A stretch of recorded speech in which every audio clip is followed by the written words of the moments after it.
हरे कृष्णा। आज की इस क्लास में सभी भक्तों का स्वागत है। हम कीर्तन से स्टार्ट करेंगे। जय राधा माधव कुंज बिहारी,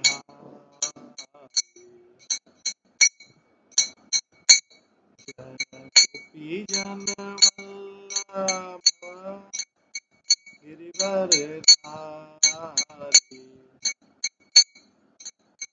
यशोदानंदन ब्रज जनरंजन,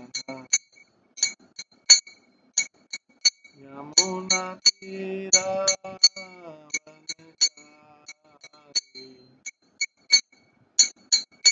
जय राधा माधव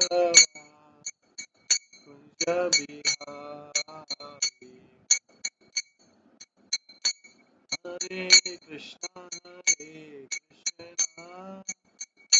कृष्णा कृष्णा हरे हरे, हरे राम राम राम हरे हरे, हरे कृष्णा कृष्णा कृष्णा हरे हरे, हरे राम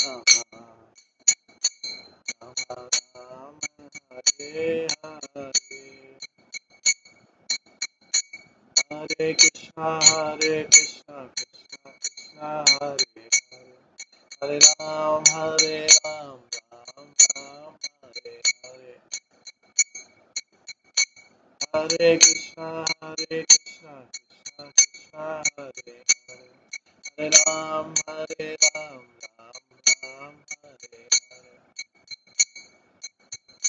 जय राधा गोविंद राधा गोविंद राधे, जय राधा माधव राधा माधव राधे, जय गौरानिताय जय गौरानिताय गौरानिताय जय गौरानिताय, जय जय प्रभुपाद प्रभुपाद प्रभुपाद, जय जय प्रभुपाद, नित्य गौर हरि बोल हरि बोल हरि बोल, नित्य गौर हरि बोल। श्री श्री राधा गोविंद देव की जय, श्री जगन्नाथ बलदेव सुभद्रा महारानी की जय, श्री श्री गौर निताय की जय, श्री प्रभुपाद की जय। कल हम श्रवण कर रहे थे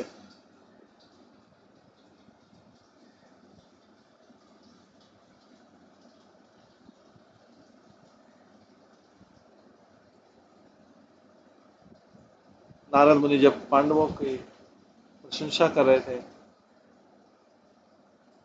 तो पांडवों ने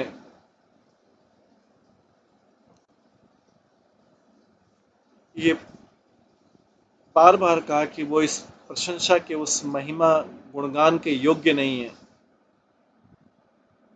एक एक ने, युधिष्ठिर महाराज ने, भीम ने, अर्जुन ने, द्रौपदी ने, कुंती महारानी ने, सबने नारद मुनि को यही कहा कि वे इस प्रशंसा के पाने के योग्य नहीं है। वास्तव में प्रशंसा के योग्य तो यदुवंशी हैं जो द्वारका में रहते हैं, क्योंकि भगवान सदा द्वारका में निवास करते हैं। और नारद मुनि से उन्होंने निवेदन किया कि वो द्वारका जाके देखें किस तरह से यदुवंशियों को भगवान की कृपा मिल रही। तो नारद मुनि जाकर यदुवंशियों जब सभा कर रहे थे उसमें जाके उनको संबोधित करते हुए कहते हैं,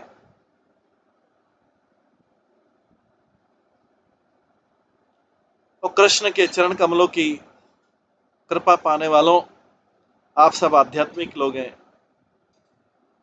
मेरे ऊपर आज कृपा कीजिए, मुझे आशीर्वाद दीजिए जिससे मैं पूरे ब्रह्मांड में घूमता रहूं और आपके गुण गाता रहूं, यदुवंशियों के गुण गाता रहूं। ये यदुवंशियों से आशीर्वाद मांग रहे हैं नारद मुनि द्वारका में जाके।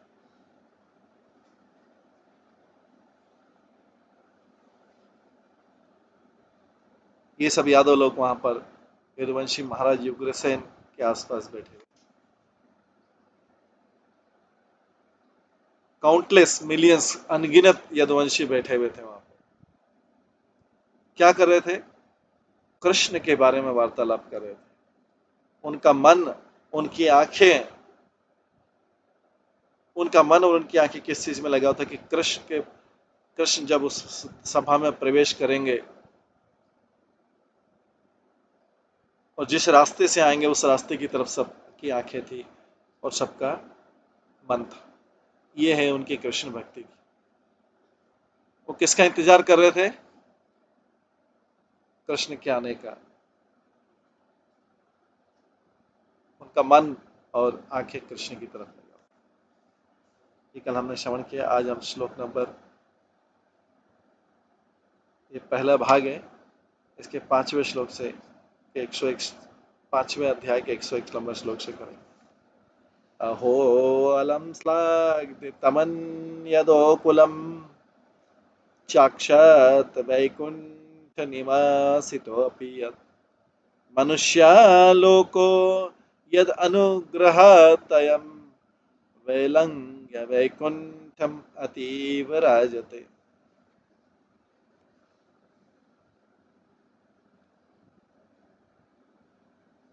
नारद मुनि वहां पर कहते हैं, वास्तव में यदुओं का परिवार प्रशंसनीय है। वास्तव में यदुओं का परिवार, यदुओं का वंश प्रशंसनीय है, प्रशंसा करने योग्य। आप लोग वैकुंठ के निवासियों से ज्यादा उज्ज्वलित है।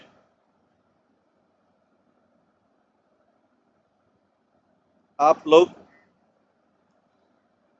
वैकुंठ के निवासियों से ज्यादा उज्ज्वलित हैं, ज्यादा तेजमय हैं। आपके कृपा से इस जगत के लोग, इस जगत के जो लोग हैं, उन्होंने वैकुंठ को भी क्रॉस कर लिया और महान महिमा प्राप्त की है। ये भक्तों की प्रशंसा की जा रही है, यदुवंशियों की प्रशंसा की जा रही है। नारद मुनि जैसे भक्त यदुवंशियों की प्रशंसा कर,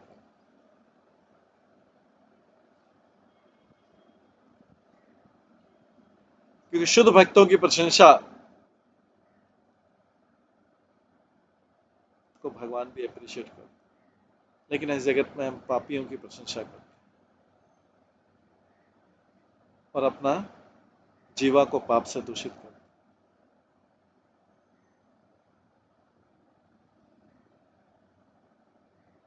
तात्पर्य में लिखते हैं, वैकुंठ में पूर्ण पुरुषोत्तम भगवान जो है, उनके साथ कई ऐश्वर्यशाली पार्षद हैं और उनका जो चरित्र है और उनका जो ऐश्वर्य है वो प्रशंसा करने योग्य आकर्षित है। उनका चरित्र ही,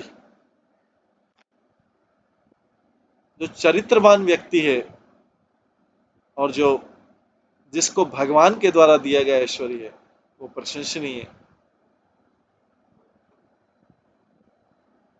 जैसा भागवतम में पहले कुछ, इस भौतिक जगत का व्यक्ति जो है वो प्रशंसनीय नहीं है।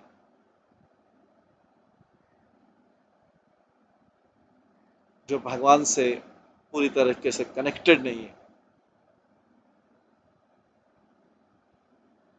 नारद मुनि को आश्चर्य हो रहा है कि द्वारका के निवासी जो पृथ्वी पे है, नारद मुनि का आश्चर्य हो रहा है कि द्वारका के निवासी जो हैं, ये गरुड़ जो वैकुंठ में रहता है उनसे और वैकुंठ के दूसरे जो भगवान के पार्षद हैं उनसे भी श्रेष्ठ हैं द्वारका के निवासी। यादव जो लोग हैं,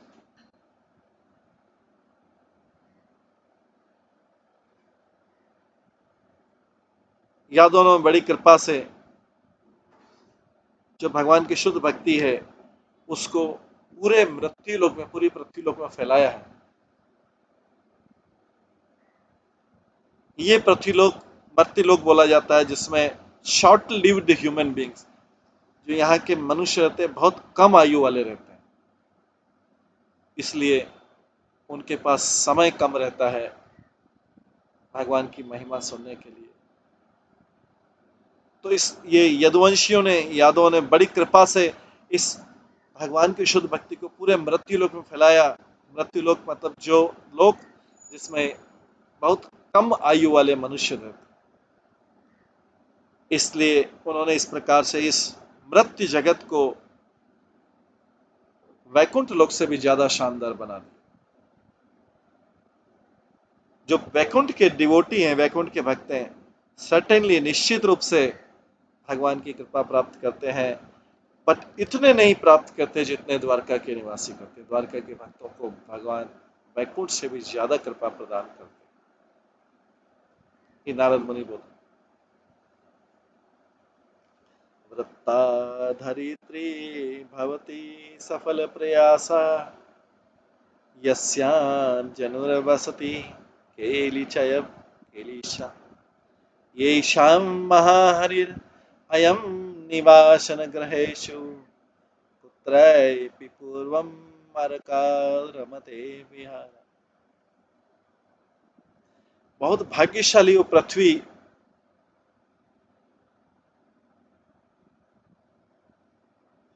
बहुत भाग्यशाली पृथ्वी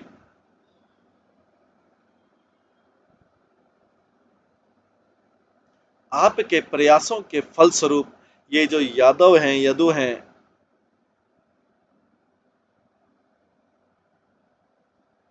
इन्होंने आपकी सतह के ऊपर प्रकट हुए हैं।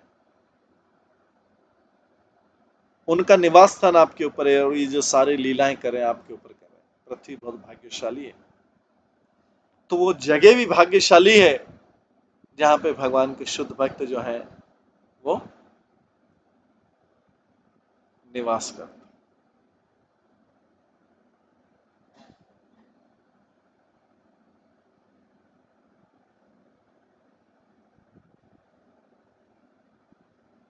तो माता अर्थ, मदर अर्थ बहुत भाग्यशाली कि आपके फलपूर्वक प्रयासों से ये जो यदुवंशी हैं आपकी सतह पर अवतरित हुए हैं।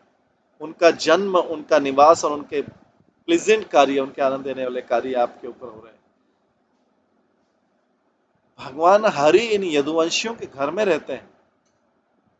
भगवान हरि इन यदुवंशियों के घर में रहते हैं और उनके साथ आनंद प्राप्त करते हैं। अनप्रेसिडेंट ट्रांसडेंटल पास टाइम, अद्भुत आध्यात्मिक लीलाएं का आनंद लेते हैं यदुवंशियों के साथ। यदुवंशी कितने बड़े भाग्यशाली हैं। तात्पर्य, नारद मुनि का जो मूड है, उन्होंने, नारद मुनि का शिफ्ट मूड हो रहा है तो उन्होंने थोड़ी देर के लिए यदुवंशियों की प्रशंसा बंद कर दी और अर्थ की माता पृथ्वी की प्रशंसा करने लग गए, जिसके ऊपर द्वारका धाम है। और अर्थ की जो देवी हैं, पृथ्वी देवी हैं, वो भगवान नारायण की लीलाओं से निश्चित रूप से परिचित हैं वैकुंठ में, और उनके अवतारों की लीलाओं से परिचित हैं वैकुंठ में। उन्होंने कई लीलाएं देखी है और पुराणों से भी जानती है। बट अब जो देखने जा रही है वो है द्वारका का ही पवित्र स्थान। अद्भुत है। भगवान स्पिरिचुअल हैं और भगवान पूरी से आध्यात्मिक है। और जो मटेरियल यूनिवर्स है, भौतिक ब्रह्मांड है,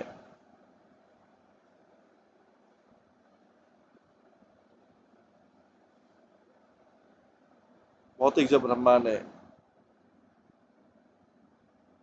ये उनके जो सर्वेंट है उनका संबंधी है। येषां दर्शन संभाष, येषां दर्शन संभाषा स्पर्श अनुगमन आसन भोजनोद्वादा संयनास तथा नेर दैखिर दृढ़ दुच्छेदे प्रेम संबंध है आत्मा संबंधो अधिक बद्ध स्वर्ग अपरगच्छा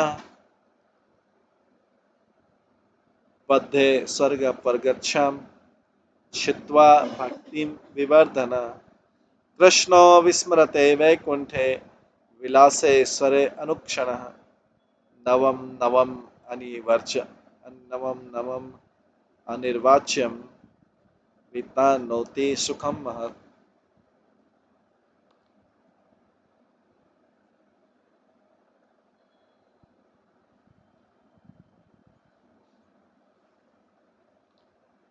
कृष्ण अब वैकुंठ को भूल गए हैं।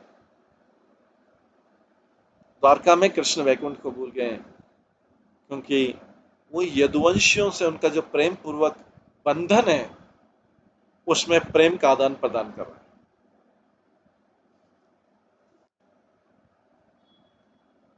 भगवान जो है प्रेम का आदान प्रदान कर रहे हैं। भगवान प्रेम के द्वारा शोषण नहीं करते। इस भौतिक जगत में जो है प्रेम के नाम पर शोषण होता है, एक्सप्लॉयटेशन होता है। भगवान यहाँ बोल रहे हैं unbreakable loving exchange with this Yadu Narad मुनि करें। उनका अटूटनीय बंधन था भगवान के साथ, प्रेम का आदान प्रदान।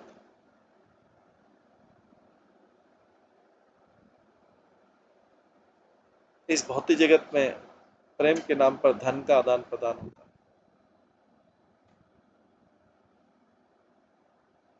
यहां पर देखते हैं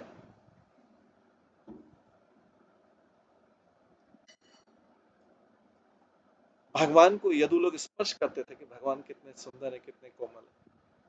उनसे बात करते थे, उनके साथ बैठते थे, उनके साथ खाते थे, उनके साथ सोते थे, और जब वो चलते थे तो उनको फॉलो करते थे। वो उनके यदुवंशी के विवाहों में हिस्सा लेते थे, और दूसरी जो एक्टिविटी थी उनके उसमें भाग लेते थे। यहाँ पे भौतिक चीज का कोई आदान प्रदान नहीं था, केवली शुद्ध प्रेम का आदान प्रदान।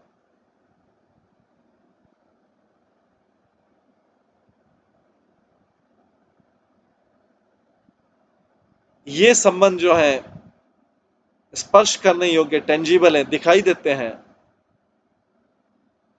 उन योगियों के जो भगवान का ध्यान में लगे, तो उसकी बजाय ये संबंध ज्यादा दिखाई देते। इसको अनुभव कर सकता है व्यक्ति भगवान के साथ।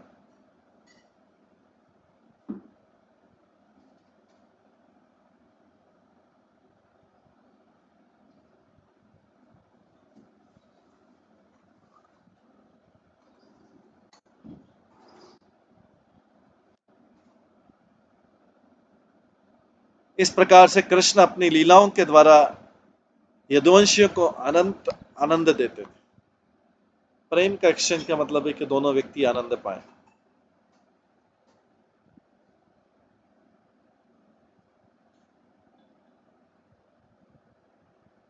वास्तव में आध्यात्मिक प्रेम वही जिसमें दोनों व्यक्ति आनंद पाए। तो कृष्ण अपने लीलाओं से यदुओं में अनंत आनंद देते थे, एवर फ्रेश और इंडिस्क्राइबेबल, जिसका वर्णन नहीं किया जिसका, जो हमेशा नया आनंद देता था। और उनके अंदर की जो स्वर्ग जाने की या मुक्ति पाने की इच्छा, उसको भी नष्ट कर देते थे भगवान। आनंद देते थे तो भगवान उसको फायदा भी करवाते थे, उसका कल्याण भी कराते।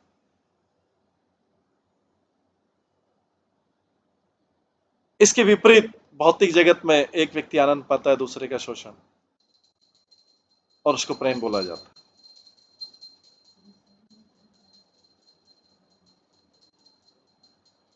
उनके अंदर डिस्ट्रॉइंग एनी डिजायर, उनके अंदर अगर स्वर्ग जाने की, मुक्ति करने की इच्छा, तो भगवान बदले में बहुत कुछ देते थे उनको, आनंद भी देते थे, बहुत कुछ देते थे, और उनका अपने प्रति भक्ति भी बढ़ाते। तो भगवान से प्रेम करने में कितना फायदा ही फायदा। भौतिक जगत में प्रेम करने में लॉस ही लॉस, हर तरफ से लॉस, तन मन धन तीनों तरफ से लॉस। भगवान उनकी अंदर हेवनली और मुक्ति, स्वर्ग की और मुक्ति की इच्छा कम करते थे, उनके साथ प्रेम का आदान प्रदान करते थे, उनको आनंद देते थे, और उनके अपने प्रति भक्ति बढ़ाते। ये भगवान से प्रेम का है।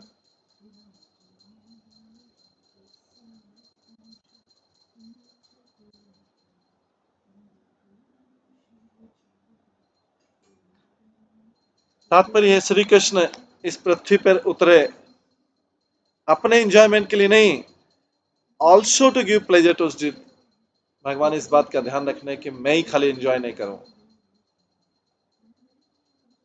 मेरे से जो डिवोटी प्रेम करते हैं वो भी इक्वली एंजॉय करें।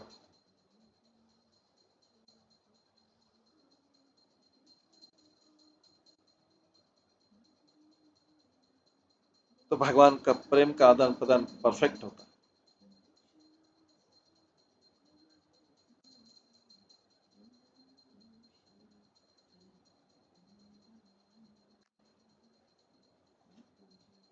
क्योंकि भगवान ऐसा नहीं करेंगे तो प्रेम टिक नहीं सकता है, किसी को किसी से प्रेम रहेगा नहीं, क्योंकि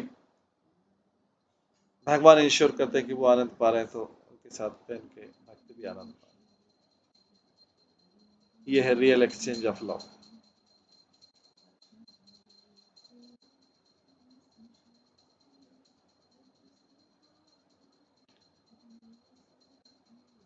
हो सकता है कि यदुओं के मन में स्वर्ग के लोगों में जाने की इच्छा हो,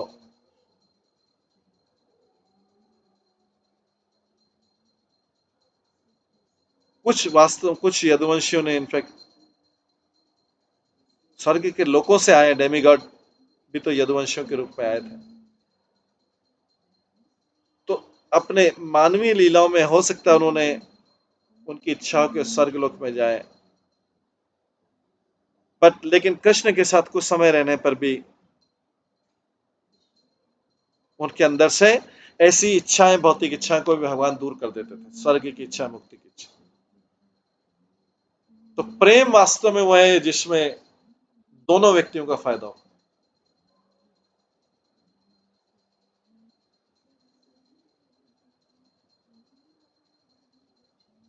इस भौतिक जगत का प्रेम इसके विपरीत लॉस वाला बिजनेस।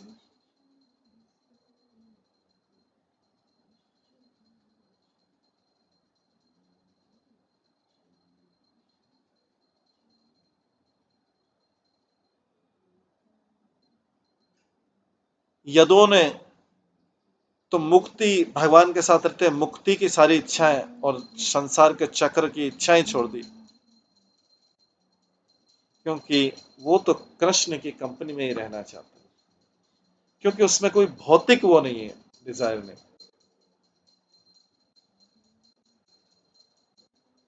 इस जगत में प्रेम के बंधन जनरली टूट जाते हैं, क्योंकि हर कोई जिसको चाहे उतना एक्सप्लॉइट, तन मन धन से उतना एक्सप्लॉइट कर।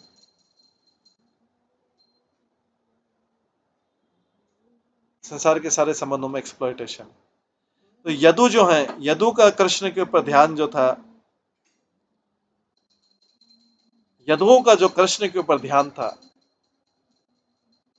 वो मोर स्ट्रांगली फोकस है किस धारणा और समाधि, योगियों की जहां धारणा और समाधि उससे ज्यादा है। योगियों का जो भगवान में मन लगा वो कुछ पाने के लिए, सिद्धि पाने के लिए ये ध्यान करने, लेकिन यदुओं का भगवान से जो प्रेम है वो अनकंडीशनल है।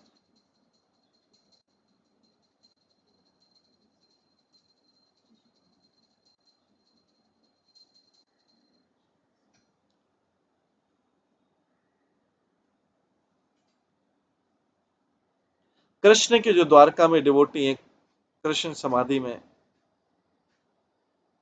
कृष्ण के जो द्वारका में डिवोटी है कृष्ण समाधि में, उनको उनको विचलित नहीं किया जा सकता।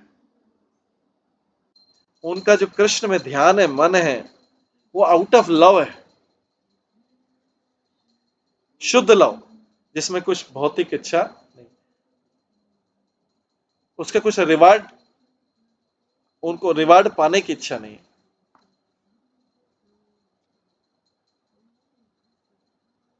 इस भौतिक जगत में कोई किसी के लिए भी थोड़ा कर दे तो सोचता है कि मेरे को इसके बदले में रिवार्ड मिलना चाहिए,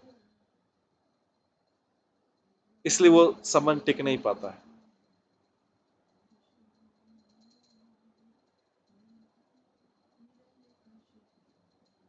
तो लेकिन यहां पर कोई भी इन यदुवंशियों का भगवान से ध्यान डिस्ट्रैक्ट नहीं कर सकता, क्योंकि शुद्ध प्रेम है। क्योंकि हर क्षण वो कृष्ण के संग में आनंद प्राप्त करते,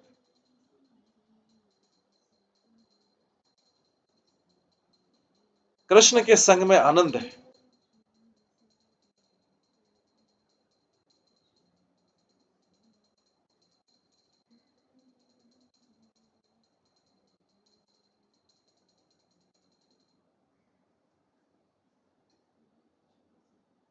इस प्रकार से आध्यात्मिक सिद्धि के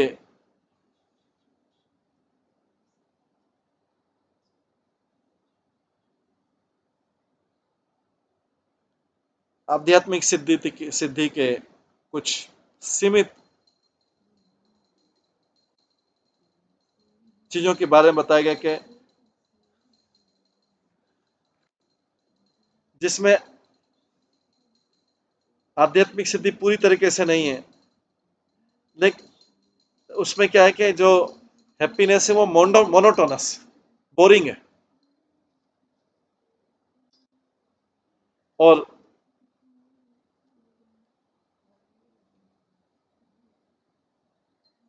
बहुत तुच्छ है शुद्ध भक्ति की तुलना में। शुद्ध भक्ति के जो आनंद है उसकी बजाय जो योगी लोग स्पिरिचुअल परफेक्शन प्राप्त करते हैं, सिद्धि प्राप्त करते हैं, वो सिद्धि का आनंद बहुत छोटा है,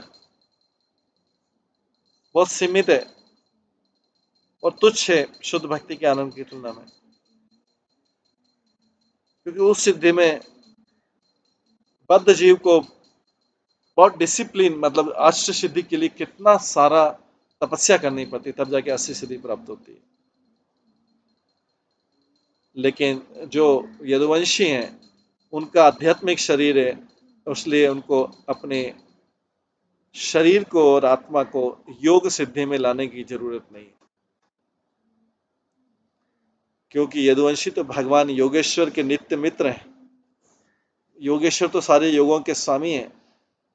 तो स्ट्रगल करना, कुछ ध्यान करके कुछ सिद्धि प्राप्त करने की बजाय बेटर है कि कृष्ण के संग में बिना किसी प्रयास के एंजॉय करते हुए सिद्धि प्राप्त कर। कृष्ण तो योगेश्वर है, योगी के पास चले गए तो सारे योग आ जाएंगे। मुनियों को, ऋषियों को कितना ध्यान करना पड़ता है कुछ सिद्धि पाने के लिए, तो कई बड़ा की कठिन तपस्या करनी पड़ती है। लेकिन यदुवंशी तो कृष्ण का संग करते हुए, कृष्ण का संग करते हुए बिना कोई संघर्ष किए, बिना कोई प्रयास किए अपनी इंद्रियों को भगवान की सेवा में लगा के आनंद प्राप्त करते हैं।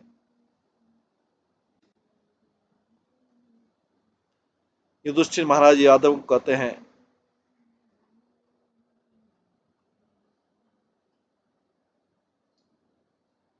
कि जो जल है, जो यदुवंशियों के पैर धो चुका है,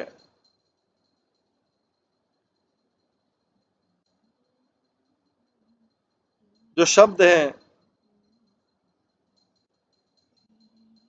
जो शास्त्रों के रूप में है, जो यश है जैसा वेदों में प्रसारित होता है,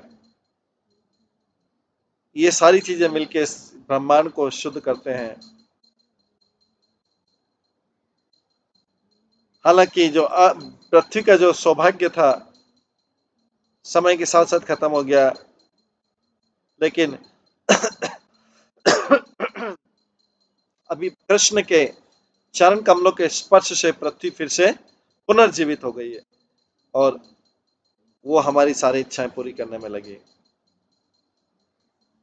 ये भगवान विष्णु जो व्यक्ति को स्वर्ग का और मुक्ति का लक्ष्य भुला देते हैं, वो अभी भौतिक जगत में आए हैं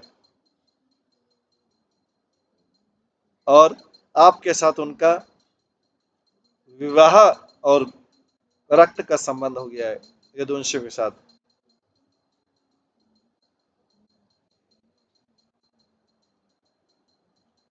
नहीं तो ऐसे व्यक्ति ग्रस्त के नरक नारकीय जीवन में प्रवेश करते हैं। वास्तव में तो यदुवंश के संबंध में वो आपको देख सकते हैं, आपको स्पर्श कर सकते हैं, आपके साथ बैठ सकते हैं, आपके साथ बातचीत कर सकते हैं, आपके साथ लेट सकते हैं और आपका महाप्रसाद ले सकते हैं। तो ऊपर के जो दो श्लोक हैं ये बोले गए हैं कृष्ण के भक्तों का कुरुक्षेत्र में, कृष्ण के भक्तों के साथ पांडव लोग बोल रहे हैं। महाराज युधिष्ठिर पांडवों को बधाई देते हैं। ये यदुवंशियों का।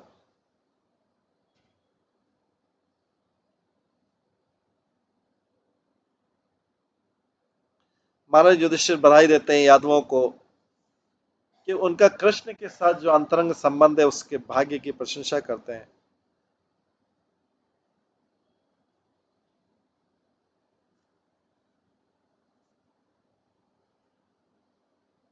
महाराज युधिष्ठिर यदुवंशियों की प्रशंसा करते हैं, कहते हैं कि जो जल जिसने कृष्ण के चरण कमलों को धोया वो गंगा नदी के रूप में आता है, वो पूरे ब्रह्मांड को पापों को नष्ट कर देता है। उनकी जो उनके जो आदेश हैं वेदों के रूप में, उससे पूरे मानव समाज को पवित्र हो जाता है, एजुकेट हो जाता है और स्वाभाविक आध्यात्मिक जीवन लगता है और माया भ्रम से फ्री हो जाता है। लेकिन भगवान के दो रूपों में उपस्थित होते हुए भी समय के साथ जो है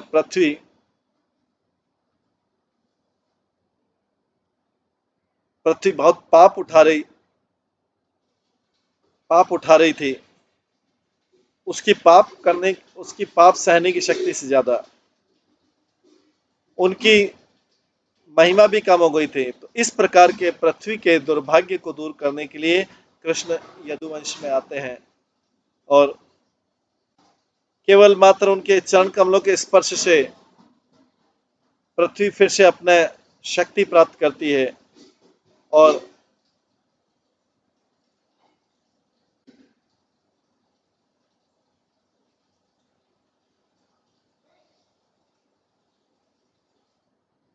फिर से कृपा करती भगवान के भक्तों के ऊपर उनकी आवश्यकताएं और इच्छाएं पूरी करने के लिए। यदुवंशी इतने संतुष्ट हैं पृथ्वी पे, भगवान के साथ इतने संतुष्ट हैं कि वो स्वर्ग और मुक्ति की इच्छा भूल जाते हैं। यदुवंशी भगवान के साथ इतने संतुष्ट द्वारका में कि वो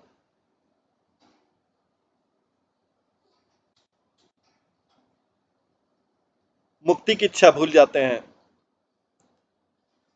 वे वास्तव में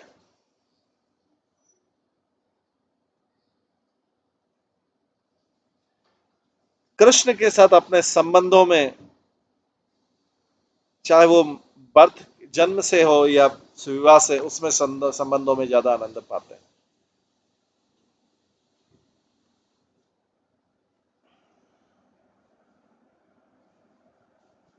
अगला श्लोक है 106 नंबर।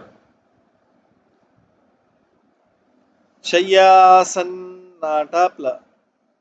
क्रीडा क्रीडा स्नानाशानिद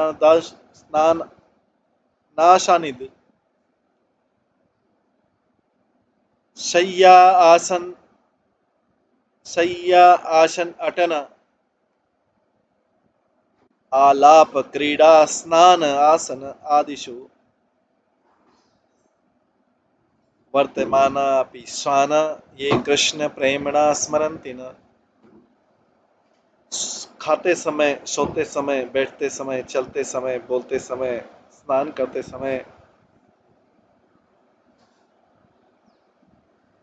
यदु लोग भगवान कृष्ण के प्रेम में इतने डूबे हुए हैं कि वे अपने परिवार को और अपने संपत्ति को भी भूल जाते हैं।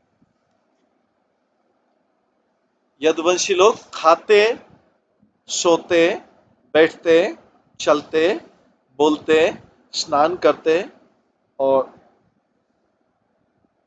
दूसरी क्रियाओं को करते हुए भगवान कृष्ण के प्रेम में, शुद्ध प्रेम में इतने ज्यादा डूब जाते थे कि वे अपने परिवार को और अपने पोजीशन को, अपनी संपत्ति को भी भूल जाते थे।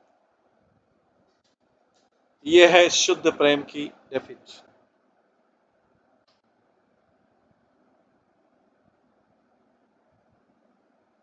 तात्पर्य लव फॉर कृष्ण, कृष्ण का जो प्रेम है वो डीप ओशियन है, गहरे सागर के समान है, जिसमें उनके शुद्ध भक्त गोता लगाते हैं अपनी संतुष्टि पाने के लिए। इस प्रकार से पूर्ण रूप से कृष्ण भावनामृत में डूब जाते हैं, कृष्ण प्रेम में। यदु लोग ये भी भूल जाते हैं कि उनका कोई भौतिक संपत्ति है, वो अपने परिवार को और अपने शरीर को भी भूल जाते हैं। इस संसार के सारे धनी व्यक्ति भी उनका अटेंशन, उनका ध्यान कृष्ण से डाइवर्ट नहीं कर सकते, कृष्ण से अलग नहीं कर सकते। यह है शुद्ध प्रेम।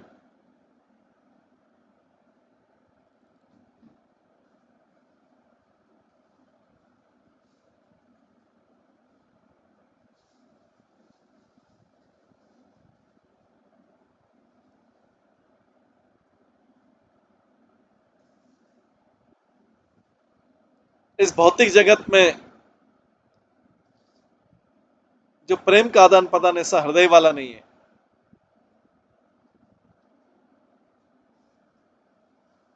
वो आदान प्रदान हृदय वाला नहीं है, वो मटेरियल है जिसमें किसी को संतुष्टि नहीं मिल सकती। ये नारद मुनि का ये जो वाक्य है, सुखदेव गोस्वामी से मैच करता है। सुखदेव गोस्वामी 10वें स्कंद में बोलते हैं भागवतम के कि वृष्णि लोग यदुवंशी थे, भगवान कृष्ण के में इतने ज्यादा डूबे हुए थे कि सोते समय, बैठते समय, चलते समय, बातचीत करते समय, खेलते समय, स्नान करते समय, खाते समय वो अपने शरीर को भूल जाते थे।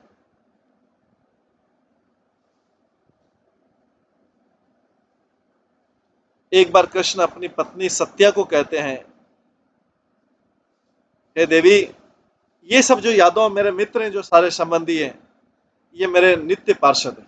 भगवान अपने संबंधियों के बारे में बताते, ये सारे हमारे संबंधी है, ये मेरे नित्य पार्षद हैं। ये मुझे अत्यंत प्रिय हैं, मुझे अपने से भी ज्यादा प्रिय हैं, और उनके गुण जो है मेरे गुणों के बराबर ही नहीं। यदुवंश भगवान अपनी पत्नी के सामने प्रस्तुत, ये मेरे सारे संबंधी जो यदुवंशी, क्योंकि वो सोते, बैठते, खाते, उठते, पड़ते, सबका सब समय कृष्ण के प्रेम में डूबे रहते थे, और कृष्ण को भी आनंद देते थे और स्वयं भी आनंद पाते थे। क्योंकि जब तक व्यक्ति दूसरे को आनंद नहीं करेगा, स्वयं आनंद कैसे पाएगा? अगर वो नहीं बराबर होता है तो वो शोषण होगा।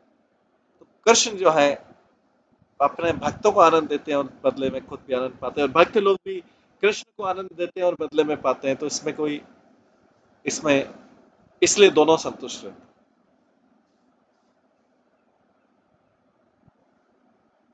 इसलिए दोनों संतुष्ट रहते हैं।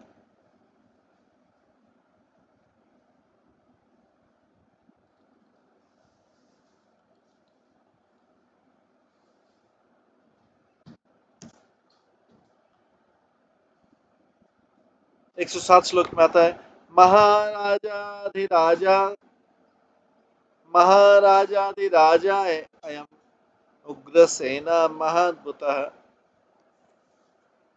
महासौभाग्य महिमा भवतः केन वर्ते, भवतः केन वर्णयातम। कई और भी राजा, युधिष्ठिर और जो दूसरे राजा हैं, वो महाराजा उग्रसेन के अधीन थे।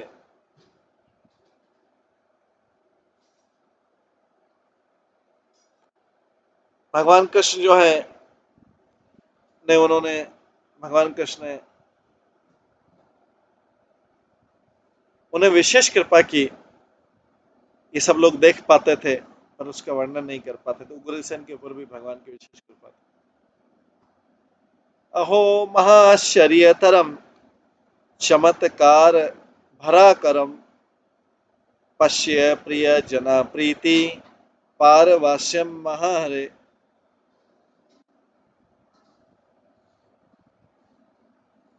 अरे देखो तो सही कितना अद्भुत, देखो तो सही। यहाँ पे नारद मुनि बोल रहे हैं, देखो तो सही कितना अद्भुत दृश्य, देखो तो सही। भगवान हरि अपने भक्तों से, प्रिय भक्तों से किस प्रकार प्रेम कर रहे हैं। भगवान हरि अपने भक्तों से किस प्रकार प्रेम कर रहे हैं।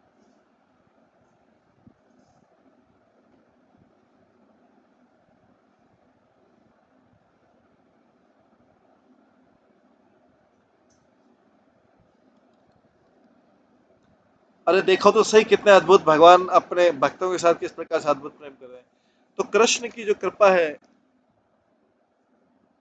वो आकार है, आकर है। आकर मतलब होता है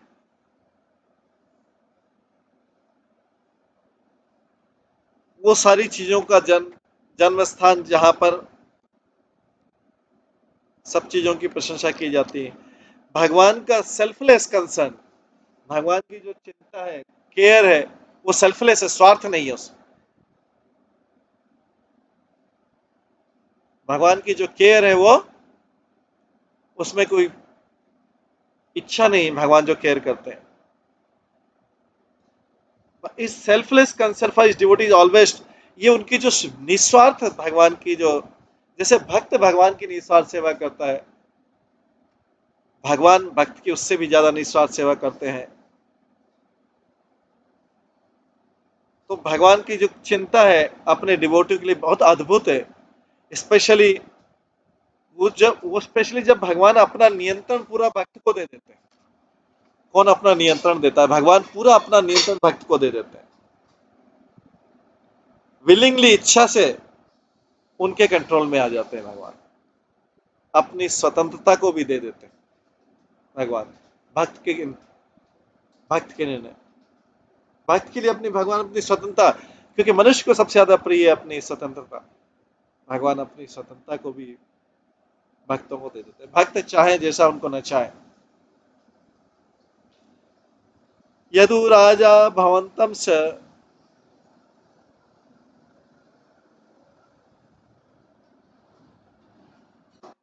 निश्चणम परमासने,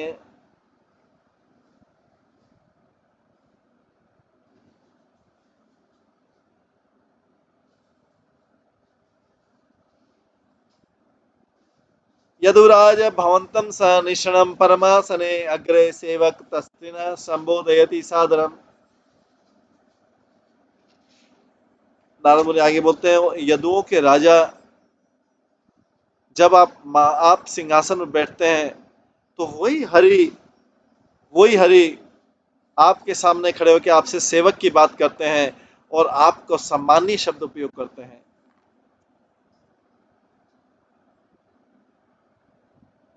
ये उग्रसेन को बोला जा रहा है कि उग्रसेन, जब आप सिंहासन में बैठते हैं तो वो हरि जो है आपके सामने सेवक के जैसा खड़े थे और आपको सम्मानीय शब्दों से संबोधित करते हैं।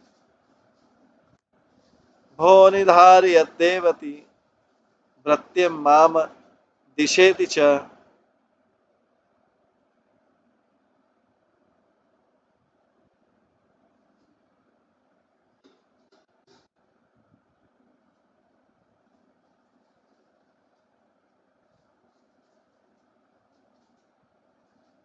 भो निधार्य देवेति भृत्यम माम दिशेति च,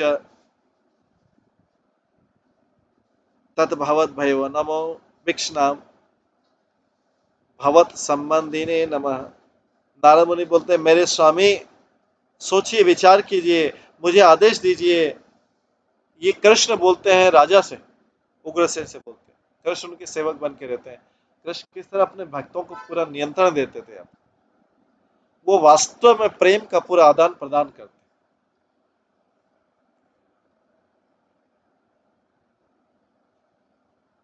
उनकी कभी कोई भक्त उनको प्रेम करता तो उनका शोषण करने की इच्छा नहीं कि मैं उसका पूरा फायदा उठाऊं।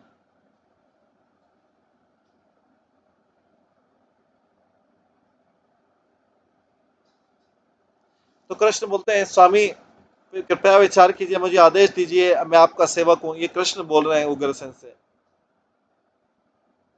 मैं आपको इसलिए प्रणाम करता हूँ कि मैं आपका सेवक हूँ, बार बार प्रणाम करता हूँ, और मैं आपके सारे संबंधियों को प्रणाम करता हूँ। कृष्ण बोलते हैं उग्रसेन से। भृत्य मतलब सर्वेंट है, एक तो आदेश लेने वाला, दूसरा आश्रित है। तो कृष्ण जो है अपने ग्रैंडफादर उग्रसेन के लिए दोनों संबंध यूज कर रहे हैं। कृष्ण उनके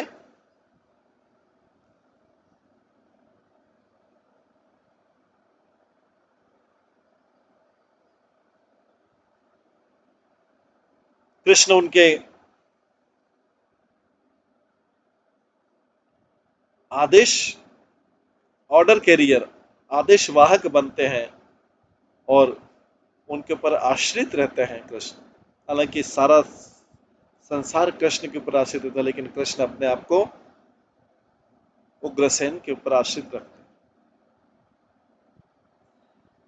मयि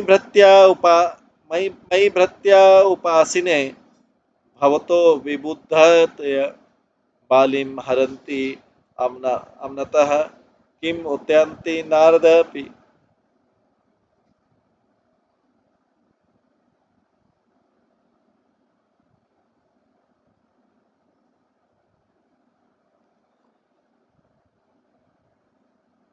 तो यहाँ पे कृष्ण को बोलते हैं उग्रसेन कि हे कृष्ण, मैं तो तुम्हारे यात्रा में, मैं तुम्हारे इस ग्रुप में,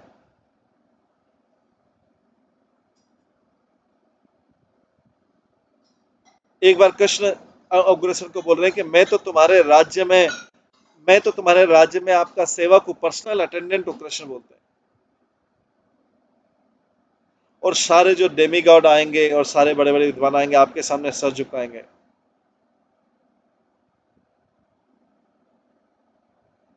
बड़े बड़े राजाओं की क्या बात है, मैं आपका पर्सनल अटेंडेंट और सारे बड़े बड़े राजा जो डेमी गॉड है आपको सर झुकाते हैं। कृष्ण जो है भागवतम में आता है, कृष्ण उग्रसेन के सामने खड़े होके, जो उग्रसेन राजसेन में बैठा था, कृष्ण उसके सामने एक्सप्लेन करते थे कुछ भी चीज को, सबमिट अपने आप को नम्रता पूर्वक एक्सप्लेन करते थे। क्या बोलते थे? और मेरे स्वामी, ये चीज आपको पता हो, ऐसा बोलते थे कि ये चीज आपको पता हो, मैं आपकी इंफॉर्मेशन के लिए। तो हे कृष्ण के सेवकों,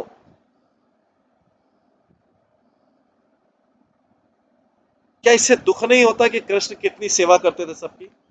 अपने राजा उग्रसेन की सामने खड़े होकर उनको एक्सप्लेन करते थे कि हे राजा, मैं आपकी इंफॉर्मेशन के लिए आपको अपडेट करना चाहता हूँ, मैं आपको ये क्योंकि कृष्ण सेवक थे उनके। राजा की कुछ बातें है स्वामी, मैं आपसे ये कुछ कहना चाहता हूँ, इस प्रकार से कृष्ण बिहेव करते थे। क्या ऐसे कृष्ण को,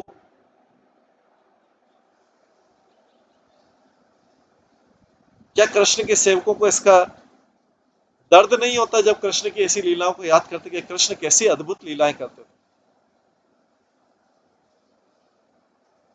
नारद मुनि अभी कंक्लूड करते हैं कि सारे वैष्णव,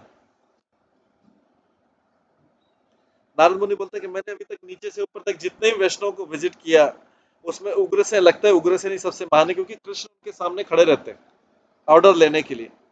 तो नारद मुनि ने इस प्रकार उग्रसेन को, जो यदुवंशियों के राजा हैं, उनको प्रणाम किया, और जो भी उनके साथ संबंधित सबको प्रणाम किया।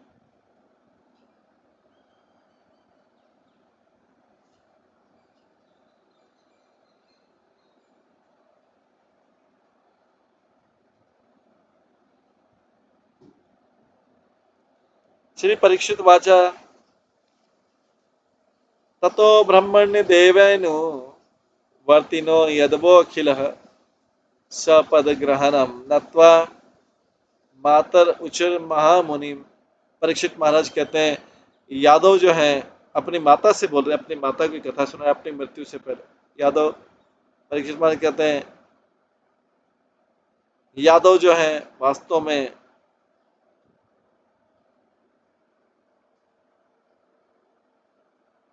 यादव लोग वास्तव में भगवान कृष्ण के फेथफुल, श्रद्धावान अनुयायी हैं, और जो भगवान, जो ब्राह्मणों का फेवर करते हैं,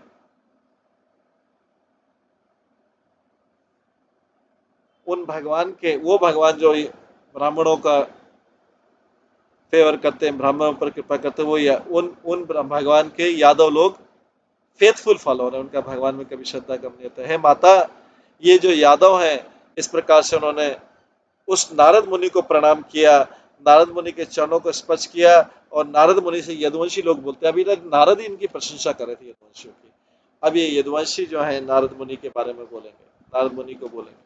श्री यादवाच यदुवंशी बोलते हैं, श्री कृष्णया श्री कृष्णयापि पूजस्वतम अस्मारिया महाप्रभो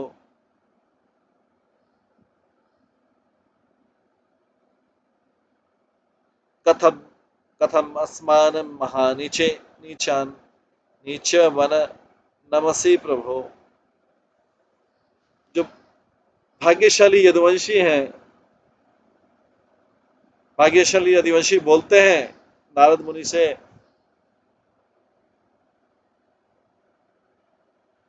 नारद मुनि से क्या बोलते हैं यदुवंशी, अरे हमारे हमारे मालिक जो हैं कृष्ण भी, श्री कृष्ण भी आपकी पूजा करते हैं, इसलिए हे आदरणीय संत, आप निम्न कुल जैसा व्यवहार क्यों कर रहे हैं? हम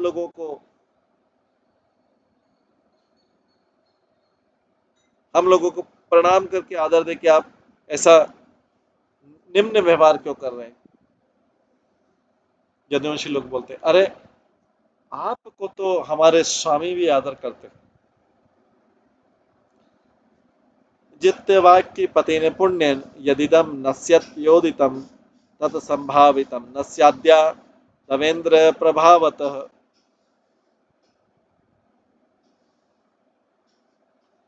नारद मुनि से यदुवंशी लोग बोलते हैं, आप तो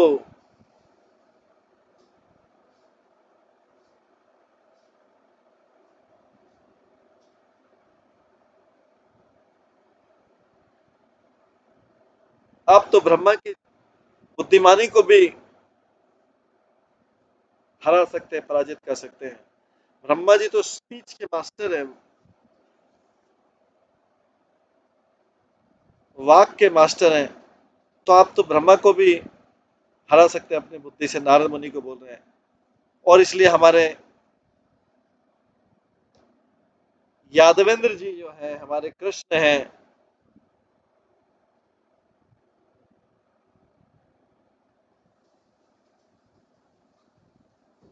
हमारे भगवान जो हमारे स्वामी हैं यादवेंद्र, उनकी शक्ति से जो भी आप बोलेंगे वो कभी भी गलत नहीं हो सकता है। तो जिसके पास भगवान की शक्ति है उसको कभी भी वो बोलेगा उसका गलत नहीं हो सकता है। जो जितना भौतिकतावादी रहेगा उसकी बातें उतनी गलत होंगी, उतनी जुठेली होंगी, उतना चीटिंग वाली होंगी, उतनी छल वाली होंगी। जो जितना ज्यादा मटेरियलिस्टिक है, जो भगवान का जितना ज्यादा भक्त है उसकी बातें उतने सही होंगी, सबके कल्याण के लिए होंगी।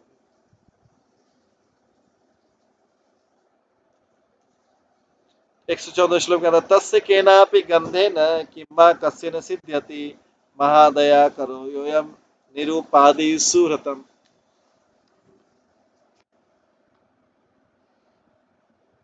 अगर किसी को कृष्ण का स्पर्श का एक बिंदु भी मिल जाए,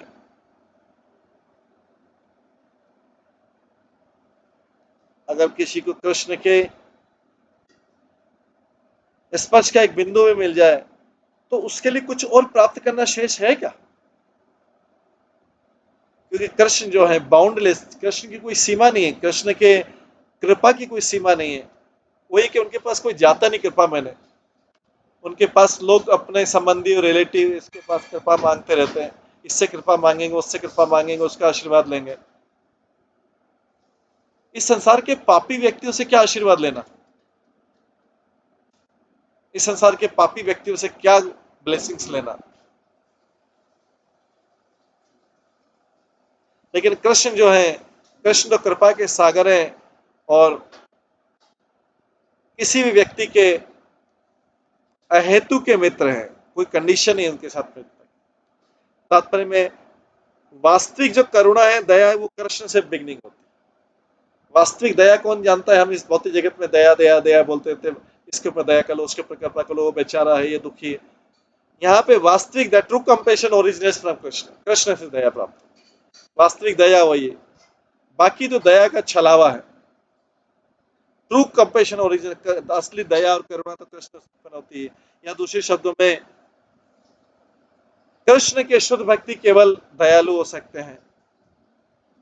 स्पेशल क्वालिटी क्या है वास्तविक करुणा की, शुद्ध गया की करुणा की कि ये अनकंडीशनल है।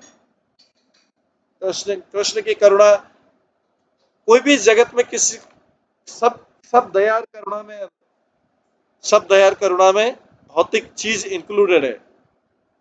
लेकिन ये जो है, ये करुणा कृष्ण की कृपा अनकंडीशनल है, इसमें कोई कंडीशन नहीं है। कृष्ण और उनके डिवोटी जो हैं, भक्त लोग हैं, कृष्ण के बिहाफ पे सबको कृपा करते हैं। कृष्ण की तरफ से सबके ऊपर नाम रूप गुण लीला में कृपा करते, बदले में कुछ आशा नहीं करते। कृष्ण के भक्त फ्रीली डिस्ट्रीब्यूट करते सबको कृपा, जो भी इसको ले सकता है। इसका मतलब है निरुपाधि है और अहेतुकी है।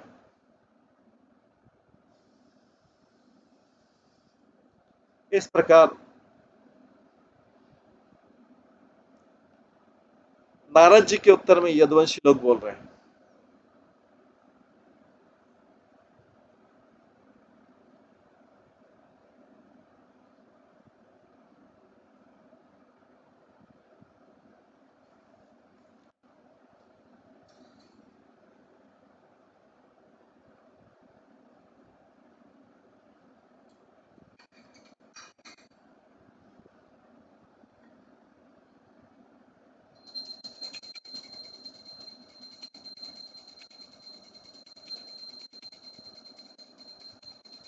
कृष्ण की कृपा के बारे में बोल रहे हैं।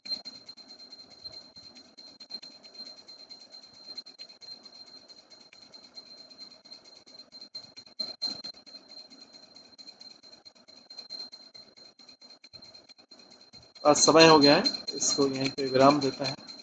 सभी भक्तों का बहुत बहुत धन्यवाद। सभी भक्तों के लिए एक बार हरे कृष्ण महामंत्र का जप करें। हरे कृष्णा कृष्णा कृष्णा हरे हरे, हरे राम राम राम हरे। श्रीमद् भरत भागवत अमृत की जय, श्री प्रभुपाद की जय, सनातन गोस्वामी की जय, श्री सनातन गोस्वामी की जय। सभी भक्तों